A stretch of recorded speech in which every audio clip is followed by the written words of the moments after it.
जय श्री कृष्णा। आज हम सुनेंगे वट सावित्री व्रत की कथा। भद्र देश के एक राजा थे जिनका नाम अश्वपति था। भद्र देश के राजा अश्वपति के कोई संतान नहीं थी। उन्होंने संतान की प्राप्ति के लिए मंत्रोच्चारण के साथ प्रतिदिन 1,00,000 आहुतियाँ दी। 18 वर्षों तक यही क्रम जारी रहा। इसके बाद सावित्री देवी ने प्रकट होकर वर दिया कि राजन, तुझे एक तेजस्वी कन्या पैदा होगी। सावित्री देवी की कृपा से जन्म लेने के कारण कन्या का नाम सावित्री रखा गया। कन्या बड़ी होकर बेहद रूपवान हुई। योग्य वर न मिलने की वजह से सावित्री के पिता दुखी थे।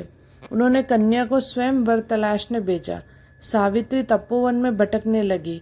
वहां साल्व देश के राजा धुमतसेन रहते थे।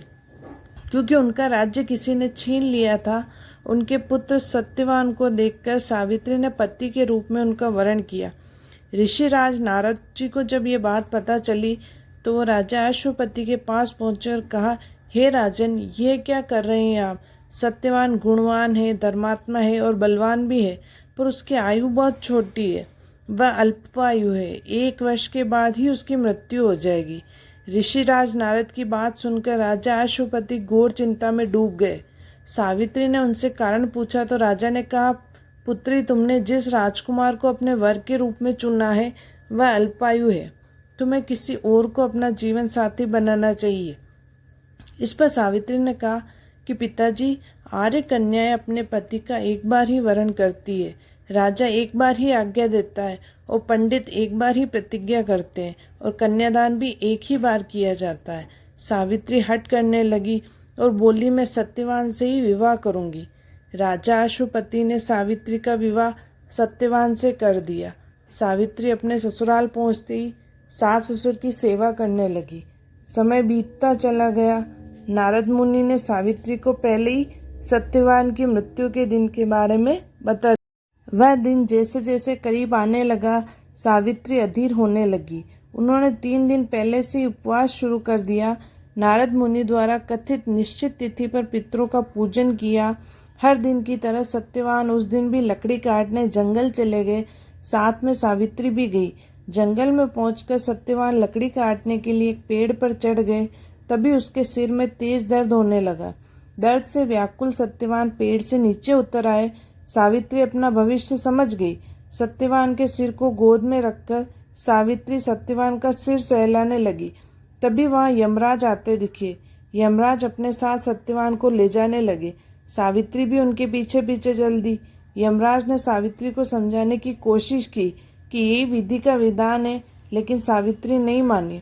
सावित्री की निष्ठा और पतिपरायणता को देख कर यमराज ने सावित्री से कहा कि हे देवी, तुम धन्य हो, तुम मुझसे कोई भी वरदान मांगो। सावित्री ने कहा कि मेरे सास ससुर वनवासी और अंधे हैं, उन्हें आप दिव्य ज्योति प्रदान करें। यमराज ने कहा, ऐसा ही होगा, जाओ, अब लौट जाओ। लेकिन सावित्री अपने पति सत्यवान के पीछे पीछे चल। यमराज ने कहा, देवी, तुम वापस जाओ। सावित्री ने कहा, भगवान, मुझे अपने पतिदेव के पीछे पीछे चलने में कोई परेशानी नहीं है। पति के पीछे चलना मेरा कर्तव्य है। यह सुनकर उन्होंने फिर से उसे एक और वर मांगने के लिए कहा। सावित्री बोली, हमारे ससुर का राज्य छिन गया है, उसे पुनः वापस दिला दे। यमराज ने सावित्री को यह वरदान भी दे दिया और कहा, अब तुम लौट जाओ। लेकिन सावित्री पीछे पीछे चलती रही। यमराज ने सावित्री को तीसरा वरदान मांगने को कहा। इस पर सावित्री ने 100 संतानों और सौभाग्य का वरदान मांगा। यमराज ने इसका वरदान भी सावित्री को दे दिया। सावित्री ने यमराज से कहा कि प्रभु, मैं एक पतिव्रता पत्नी हूँ, आपने मुझे पुत्रवती होने का आशीर्वाद दिया है। यह सुनकर यमराज को सत्यवान के प्राण छोड़ने पड़े। यमराज अंतर्ध्यान हो गए और सावित्री उसी वट वृक्ष के पास आ गई जहाँ उसके पति का मृत शरीर पड़ा था। सत्यवान जीवंत हो गया और दोनों खुशी खुशी अपने राज्य की ओर चल पड़े। दोनों जब घर पहुंचे तो देखा कि माता पिता को दिव्य ज्योति प्राप्त हो गई है। इसी प्रकार सावित्री सत्यवान चिरकाल तक राज्य सुख भोगते रहे। अतः पतिव्रता सावित्री के अनुरूप ही प्रथम अपने सास ससुर का उचित पूजन करने के साथ ही अन्य विधियों को प्रारंभ करना चाहिए। वट सावित्री का व्रत करने और इस कथा को सुनने से वैवाहिक जीवन या जीवन साथी की आयु पर किसी प्रकार का कोई संकट आया हो तो भी वो टल जाता है।